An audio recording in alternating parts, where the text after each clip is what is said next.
새학기 첫날 아침 교문 앞 공기는 봄볕처럼 반짝였어요. 한윤서는 자전거 페달을 부드럽게 밟으며 교문으로 들어섰습니다. 바람이 머리카락을 살짝 들어 올렸고 햇살이 바퀴살 사이로 반짝였습니다. 누군가의 시선이 잠깐 머물다 지나갔지만 그건 놀림이 아니라 묘한 호기심이 섞인 눈빛이었죠. 평소라면 고급 승용차가 줄지어 서는 시간대였지만 윤서의 등장은 오히려 이곳 분위기를 한순간 환하게 밝혔습니다. 자전거를 세우고 가방을 고쳐 맨 그의 모습은 말끔함보다는 담백함이 있었고 그 담백함이 낯선 매력을 풍겼습니다. 가까이 있던 몇몇 학생이 속삭였어요. 저 애 뭔가 다르다. 그냥 평범한 학생 같진 않아. 윤서는 그런 시선을 크게 의식하지 않았습니다. 오늘의 목표는 단 하나 있는 그대로의 자신을 알아봐줄 사람을 만나는 것. 그래서 일부러 화려한 옷 대신 편안한 청바지와 오래된 운동화를 골랐죠. 덕분에 몸은 가벼웠고 마음은 한층 단단했습니다. 그때 교문 밖에서 웅성거림이 번졌습니다. 고급 승용차 한 대가 매끄럽게 멈추자 학생들의 시선이 순식간에 한 방향으로 쏠렸죠. 은빛 휠이 반짝이며 회전이 멈췄고 기사가 내려 차 문을 공손히 열었습니다. 차 안에서 등장한 소녀 윤지호. 명품 재킷과 반짝이는 액세서리, 그리고 태연한 표정. 모두가 오늘 소문의 주인공이라 속삭였습니다. 윤서는 가볍게 웃었습니다. 이 반짝이는 시선이 자신을 향하지 않는다는 사실이 이상하게도 홀가분했거든요. 고급차나 명품 없이도 환영받을 수 있는 사람, 그런 친구를 찾는 게 더 값지다고 생각했습니다. 바람이 한 번 더 불어와 윤서의 머리카락을 스쳤습니다. 그는 천천히 운동장 쪽으로 발걸음을 옮겼습니다. 교문 앞 공기가 한 톤 높아졌습니다. 은빛 휠이 햇살을 받아 번쩍였고 검은 차체는 수면처럼 매끈하게 멈춰 섰습니다. 기사가 내리자 움직임에는 망설임이 없었고 문이 부드럽게 열리며 시선이 한 점으로 모였지요. 그 틈에서 윤지호가 발을 내디뎠습니다. 발목까지 흐르는 트위드 재킷, 가벼운 결을 남기는 실크 스카프, 손목에서 미세하게 반짝이는 시계. 그녀는 오늘을 위해 완성한 장면 속으로 정확히 들어섰습니다. 학생들의 숨이 아주 짧게 멈췄습니다. 와 하는 감탄은 소리로 나오기 전 이미 표정으로 번졌고 호기심은 친절로 형태를 바꿨습니다. 누군가는 먼저 길을 터주었고 누군가는 인사에 과장된 미소를 얹었습니다. 지호는 그 모든 환대를 정면으로 받았습니다. 처음으로 자신이 중심이라는 확신이 생겼고 몸의 각도는 조금 더 당당해졌습니다. 오늘만큼은 세상이 자신을 기다려준다고 믿고 싶었지요. 그러나 그 화려함 뒤에는 숨죽여 쥔 계산서가 있었습니다. 고급 승용차와 기사용 서비스, 재킷과 가방, 귀걸이까지 모두 대여 목록이었고 통장 잔액은 얇은 종이처럼 비명에 가까운 숫자를 기록했지요. 그래도 지호는 고개를 들었습니다. 가난하다는 이유로 미리 미달 처리되는 표정들, 그런 시선을 더는 겪고 싶지 않았습니다. 그래서 오늘 하루만큼은 판을 뒤집기로 했습니다. 가장 빛나는 그림으로 자신을 프레이밍하는 일, 그게 그녀가 선택한 생존 방식이었으니까요. 지호는 주변을 훑었습니다. 반짝이는 눈동자들 사이에서 한윤서의 모습이 먼 배경처럼 포착되었습니다. 허름한 청바지와 단정한 백팩, 묘하게 무심한 걸음. 지호는 그 모습이 신경 쓰였지만 오래 두지 않았습니다. 이 장면의 초점은 자신에게 맞춰져야 한다고 믿었기 때문입니다. 발끝을 모으고 숨을 가다듬자 자신감이 다시 기울기를 되찾았습니다. 복도를 들어서자 복제되는 친절이 따라붙었습니다. 자리 안내를 돕는 손짓, 명찰을 대신 달아주려는 제스처, 질문보다 칭찬이 앞서는 말들. 지호는 고개를 끄덕이며 리듬을 만들었습니다. 감사합니다. 오늘 잘 부탁드립니다. 평소에는 사용하지 않던 완곡한 말끝이 입에 익어갔고 몸짓은 부드러운 곡선을 그렸습니다. 그 곡선이 곧 신분처럼 보이기를 그녀는 은근하게 바랐습니다. 그럼에도 미세한 불안은 지워지지 않았습니다. 기사에게 향하던 한 학생의 시선이 잠깐 머뭇거렸고 대여 태그를 정리하며 감춘 손끝의 떨림은 종종 박동을 드러냈습니다. 하지만 지호는 미소를 풀지 않았습니다. 오늘 하루를 완벽하게 통과하기로 마음먹었고 완벽이라는 말은 자세에서 먼저 온다는 사실을 알고 있었지요. 한편 운동장 쪽에서 교문을 지나던 윤서는 조용히 그 풍경을 스쳐보았습니다. 환영의 동선과 칭찬의 반사광, 그 안에서 지호가 만들어낸 무대를 인지했습니다. 윤서는 그 무대가 부러워 보이지 않았습니다.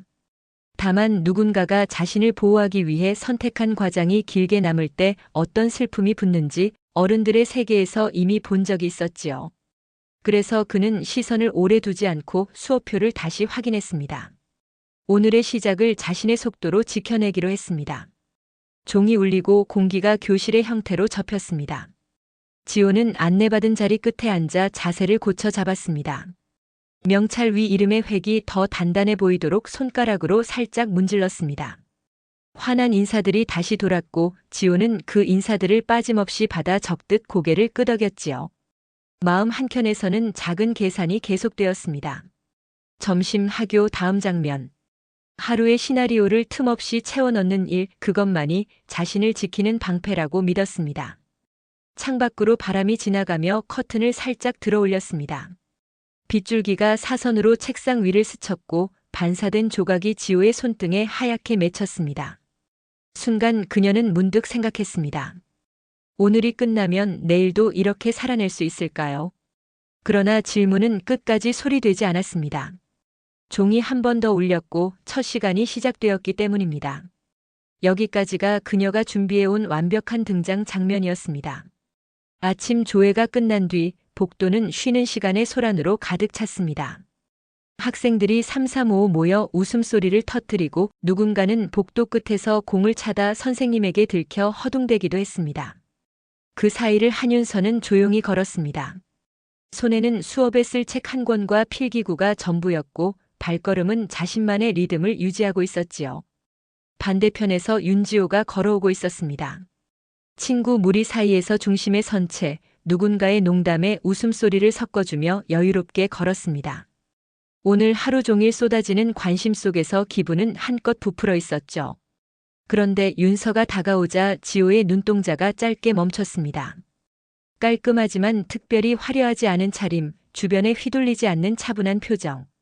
어쩐지 시선을 끌었지만 지호는 그 이유를 곱게 받아들이지 않았습니다. 둘은 복도의 한가운데에서 마주쳤습니다. 순간 주변 대화가 잠깐 멎는 듯 했죠.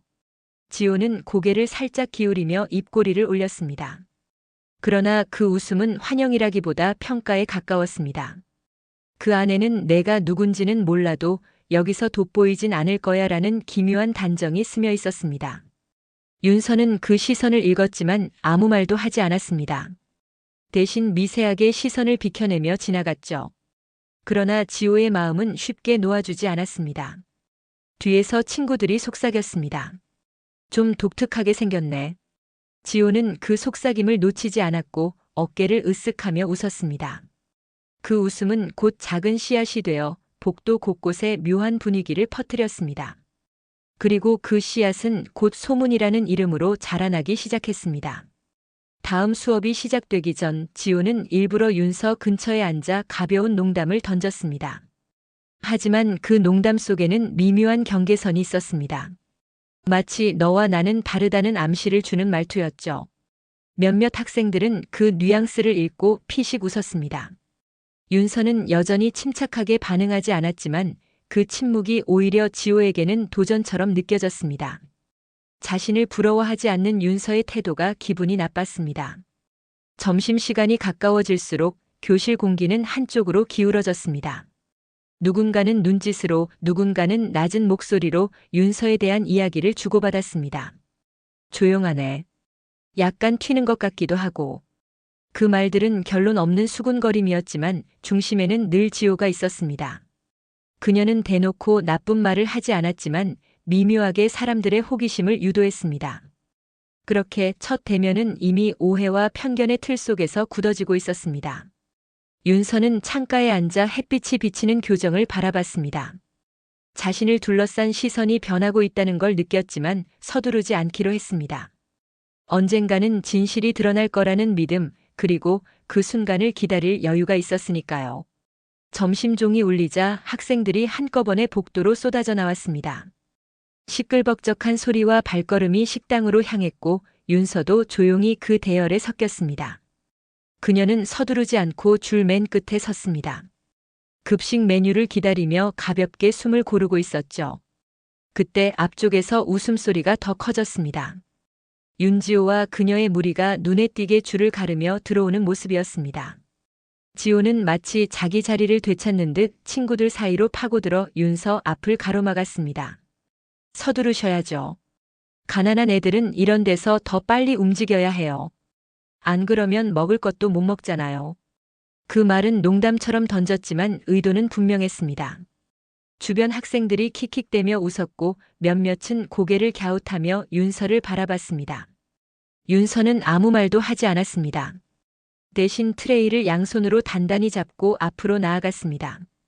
그러나 지호의 장난은 거기서 끝나지 않았습니다. 배식을 받는 순간 그녀는 일부러 팔꿈치를 밀어 윤서의 트레이를 건드렸습니다. 국이 튀어올라 접시 가장자리를 타고 흘렀고 학생들 사이에서 짧은 웃음이 터졌습니다. 어머, 칠칠 맞긴 조심해야지. 지호의 목소리는 명확하게 비웃음을 담고 있었고 그 표정에는 승리감마저 비쳤습니다. 윤서는 조용히 트레이를 닫고 자리에 앉았습니다. 하지만 식당 한쪽에서는 여전히 웃음소리가 오가고 있었고 그 웃음이 누구를 향한 것인지는 명백했습니다. 지호는 마치 자신이 교내의 중심 인물이라도 된 듯 친구들과 장난을 주고받으며 점심을 즐겼습니다. 그 모습을 바라보던 윤서의 표정에는 분노도 서글픔도 보이지 않았습니다. 오히려 묘하게 단단한 무언가가 차오르고 있었죠. 수업이 이어지는 내내 윤지호는 틈만 나면 윤서를 공개적으로 무시했습니다. 대놓고 손을 뻗어 필기장을 툭 치거나 작은 실수를 과장해 웃음을 유도하곤 했죠. 쉬는 시간에는 더 노골적으로 친구들에게 윤서에 대한 가짜 소문을 흘렸습니다. 옷을 헐값 시장에서 떼온다느니 집안이 빚더미에 앉았다느니 하는 황당한 이야기들이었습니다. 하지만 윤서를 곁에서 지켜보던 몇몇 학생들은 점점 의아함을 느꼈습니다. 허름한 옷차림과 달리 윤서의 말투는 차분했고 발표 때마다 나오는 깊이 있는 배경 지식은 범상치 않았습니다. 미묘하게 풍기는 고급스러운 태도가 친구들의 관심을 샀고 그 기류를 느낀 지호는 위기의식을 느꼈습니다. 자신에게만 향해야 할 관심을 뺏기기 싫어 갑자기 목소리를 높였습니다. 오늘 하교 후 우리 집에 다 같이 와. 너희가 상상도 못할 저택을 보여줄게. 순간 교실이 술렁였습니다. 학생들의 눈이 반짝이자 지호는 친구들 몰래 휴대폰을 들고 학교 뒤로 가 엄마에게 전화를 걸었습니다. 엄마, 제발 이번 한 번만 그 집에 친구들 집에 초대하게 해주세요. 제발이요. 전화기 너머로 들려오는 한숨에도 불구하고 지호는 포기하지 않았습니다. 그녀의 목소리는 점점 간절해졌고 그 속에는 거짓말이 들통나선 안 된다는 불안이 뚜렷이 배어 있었습니다. 잠시 후 교실로 돌아왔는데 새학기 첫 특별 행사로 20그룹 회장이 학교를 방문한다는 소식이 전해졌고 순간 강당과 복도는 술렁이기 시작했습니다. 학생들뿐만 아니라 교사들까지 들뜬 표정이었죠. 자연스럽게 시선은 윤지호에게 쏠렸습니다. 모두가 회장을 그녀의 아버지라고 믿고 있었으니까요. 지호는 여유 있는 미소를 지으며 그 시선을 즐기는 척했지만 무릎 아래로는 힘이 빠져 있었습니다. 치마주름을 계속 매만지는 손끝에는 알 수 없는 긴장이 묻어 있었죠. 자신이 쌓아 올린 허울 좋은 가면이 벗겨질까 두려웠습니다. 드디어 강당 문이 열리고 회장이 입장했습니다. 은빛 머리칼 사이로 번지는 온화한 미소, 낮고 부드러운 목소리가 공간을 가득 채웠습니다. 학생들은 숨소리마저 죽이며 그를 바라봤죠. 지호는 속으로 주문을 걸었습니다. 다들 나와 닮았다고 생각할 거야. 하지만 한쪽 구석 조용히 앉아있는 윤서는 전혀 다른 감정을 느끼고 있었습니다. 무대 위 남자는 바로 자신을 사랑으로 키워온 다정한 아버지였으니까요. 그 미소와 목소리를 아는 건 세상에서 자신뿐이라는 확신이 들었습니다. 윤서는 오늘 이 잘못된 오해를 반드시 바로잡겠다고 결심했습니다. 회장의 연설이 이어지는 동안 지호는 점점 여유를 되찾았습니다. 박수가 터질 때마다 자신이 진짜 상속녀로 인정받는 기분이 들었죠. 연설이 끝나자 강당은 뜨거운 박수로 가득 찼습니다. 무대 위에서 내려온 회장님이 학생들과 인사를 나누는 사이 그 주변으로 몰려드는 인파가 있었습니다. 중심에는 윤지호가 서 있었습니다. 지호, 내 아버지 진짜 멋지다. 우리 사진 좀 찍게 해줘. 부탁이야. 학생들은 마치 오래 기다렸다는 듯 지호를 둘러싸고 회장님 옆으로 데려가 달라고 성화였습니다. 지호는 순간 긴장했지만 표정만큼은 여유로운 척 웃어 보였습니다. 마음속에서는 불안이 조금씩 고개를 들고 있었죠. 그때 윤서가 조용히 자리에서 일어나 무대를 향해 걸어갔습니다. 단정한 걸음걸이였지만 그 안에는 굳은 결심이 서려 있었습니다. 그러나 그녀가 무대 근처에 다가서자 학생들의 표정이 싸늘하게 변했습니다. 야, 너 뭐 하는 거야? 무례하게 굴지 마. 지금 중요한 자리야. 심지어 한 선생님까지 나서서 윤서의 팔을 막아섰습니다. 순간 강당 안의 시선이 전부 그쪽으로 쏠렸습니다. 분위기는 금세 험악해졌고 윤서는 선생님의 제지를 받으며 앞발을 바라보았습니다. 그때 회장님의 굵고 단호한 목소리가 울렸습니다. 내 딸한테서 손 떼시오. 순간 강당 안이 얼어붙었습니다. 모든 시선이 회장님과 윤서에게 쏠렸고 믿기 어렵다는 표정들이 번졌습니다. 지호의 얼굴에서 혈색이 가시며 숨이 멎는 듯한 정적이 흘렀습니다. 회장님은 무대 앞으로 걸어 내려와 윤서의 어깨에 손을 올렸습니다. 모든 학생과 교사들이 얼어붙은 채 두 사람을 번갈아 바라봤다. 그 순간 지호는 몸이 굳어져 눈을 크게 떴다. 머릿속에서 설마 아니겠지라는 부정과 공포가 동시에 소용돌이쳤다. 회장님은 윤서의 어깨를 부드럽지만 단단하게 감싸며 말했다. 내 자랑스러운 딸 윤서. 순간 학생들 사이에서 뭐라고 말도 안 돼 하는 웅성거림이 터져나왔다. 지금까지 허름한 옷과 자전거 때문에 무시하던 아이가 진짜 재벌 상속녀라니 모두의 표정에는 경악과 부끄러움이 동시에 스쳤다. 윤서는 차분하게 회장님 옆에 서서 강당을 둘러봤다. 그 눈빛은 더 이상 무시당하던 아이의 것이 아니었다. 오히려 굳건하고 자존감이 가득한 빛이었다. 지호는 숨이 막히는 듯 가슴을 움켜쥐었다. 온몸에서 피가 빠져나가는 것 같았다. 친구들의 시선이 더 이상 부러움과 존경이 아닌 비난과 조롱으로 바뀌고 있었다. 가짜였네. 누군가의 한마디가 비수처럼 꽂혔다. 회장님은 미소를 지으며 덧붙였다. 사람은 겉모습으로 판단하면 안 됩니다. 진짜 가치는 마음과 행동에서 나옵니다. 그 말은 강당에 있는 모든 사람의 가슴에 묵직하게 내려앉았다. 학생들은 하나둘 시선을 피했고 일부는 고개를 숙였다. 그날 이후 윤서를 괴롭히던 이들은 감히 다시는 그녀를 무시하지 못했다. 반면 지호는 그동안의 거짓과 허영심이 드러나며 친구들에게서 외면받았다. 강당 문을 나서는 윤서의 걸음은 가볍고 당당했다. 마치 오랫동안 덮여있던 그림자가 걷히고 진짜 빛 속으로 들어가는 듯한 순간이었다. 그리고 그녀의 당당하고 따뜻한 미소가 진정한 승리자 임을 말해주고 있었다.